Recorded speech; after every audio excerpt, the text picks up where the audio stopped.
À la une également, un roman qui nous plonge dans la catastrophe nucléaire de Tchernobyl. Bonsoir Lucille Borde, merci d'être avec nous sur TV5 Monde. Vous êtes romancière.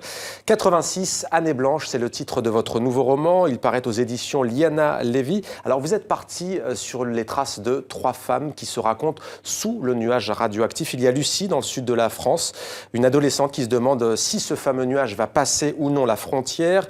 Il y a Ludmila dans la ville ultramoderne qui jouxte la centrale, qui elle veut croire que tout est sous contrôle de la puissante Union soviétique. Et puis il y a Yulia à Kiev qui rêve d'indépendance et de son jeune amant français. Alors il y a une question qui traverse votre récit, c'est comment Tchernobyl au fond unit des personnes et des destins qui a priori tout opposent, en tout cas qui n'ont rien à voir.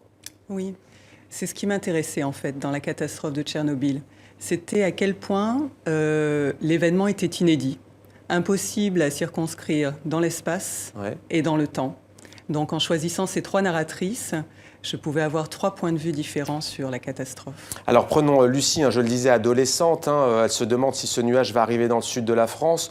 Pour les autorités de l'époque, la réponse est non. Et page 14, la narratrice, Lucie, écrit « La première fois que j'ai entendu parler de Tchernobyl, c'était le mardi 29 avril, en passant mon sac sur l'épaule devant la télé allumée. Mon père râlait, je me suis arrêté. À l'écran s'affichait une carte de l'Europe sur laquelle des flèches dessinaient un mouvement tournant vers le haut, puis vers le bas, que je n'ai pas davantage comprise que les courbes sur les graphiques illustrant mon cours d'économie. Tu vas voir qu'à cause de ces conos, on ne va plus pouvoir faire les champignons. Voilà ce qu'a dit mon père. Ça n'a l'air de rien, ça sonne un peu décalé, mais c'est une déclaration très perspicace. » Oui, parce qu'en fait, on pourrait penser que Tchernobyl n'a concerné que l'ex-Union soviétique, que la catastrophe aujourd'hui est limitée à la zone interdite des 30 km.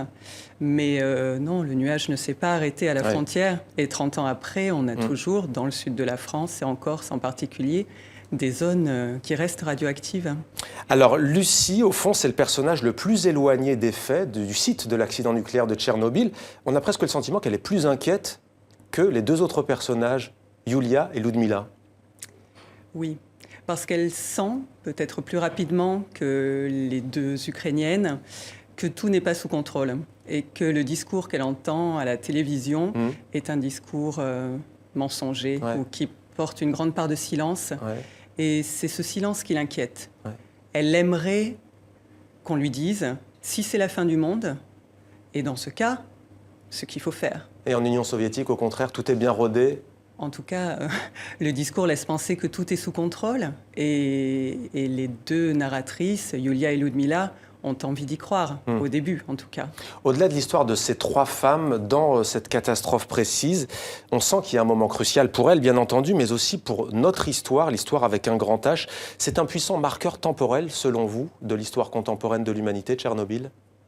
Ça devrait l'être en tout cas. Moi, ce qui m'étonne, c'est qu'on n'en ait pas tiré les leçons. J'ai voulu écrire aussi sur ce silence-là, sur le fait que 30 ans après, finalement, rien n'a vraiment changé, en France en particulier. Et c'était vraiment une envie pour moi d'écrire sur cette distorsion du temps. Voilà. Et c'est pour ça que j'ai essayé d'être au plus près de ce que vivaient mes narratrices pendant ces 15 jours sous le nuage, de manière à rendre compte de la manière dont la catastrophe se propage, comme des ondes qui se propagent. Voilà. D'une certaine manière aussi, en lisant votre roman, on a l'impression que c'est cette catastrophe de Tchernobyl le début de la fin de l'Union soviétique, 1986. Oui, c'est d'ailleurs ce que disent certains historiens. Mais je voulais aussi montrer que c'était le début de la fin, mais également une espèce de presque d'apothéose avant la catastrophe, puisque on a découvert après coup l'existence, le nombre, le courage des liquidateurs qui ont été appelés sur le site. Donc je voulais montrer aussi que c'était presque le dernier éclat, le dernier moment où on a dit « nous » avant de passer à une première personne. Alors, votre roman n'est pas sans rappeler le travail de la prix Nobel de littérature biélorusse, Svetlana Alexievitch. Vous la citez d'ailleurs comme source. Oui, je n'oserais pas du tout comparer mon roman à son travail. Bien sûr, c'est une source incontournable. J'étais très heureuse qu'elle reçoive le prix Nobel, ça me semble mérité. Et elle aussi, elle a travaillé sur des voix et des voix de femmes. Et je pense que c'est intéressant de pouvoir avoir des voix de femmes qui sont à l'arrière, qui ne sont pas au front à faire face directement à la catastrophe, mais qui finalement permettent de donner un point de vue décalé sur l'événement. Lucille Borde, quelques mots peut-être pour terminer sur ce proverbe qui est en exergue de votre roman. Mens, mais souviens-toi, c'est un proverbe russe. C'est un proverbe russe qui, au départ, signifie « Attention, tu as menti, rappelle-toi que tu as menti, ne te coupe pas ». Moi, je l'ai détourné de manière à dire « Bon, nous avons menti, les autorités politiques ont menti, à l'Est comme à l'Ouest, et il faudrait arriver à se souvenir et à penser correctement de Tchernobyl ».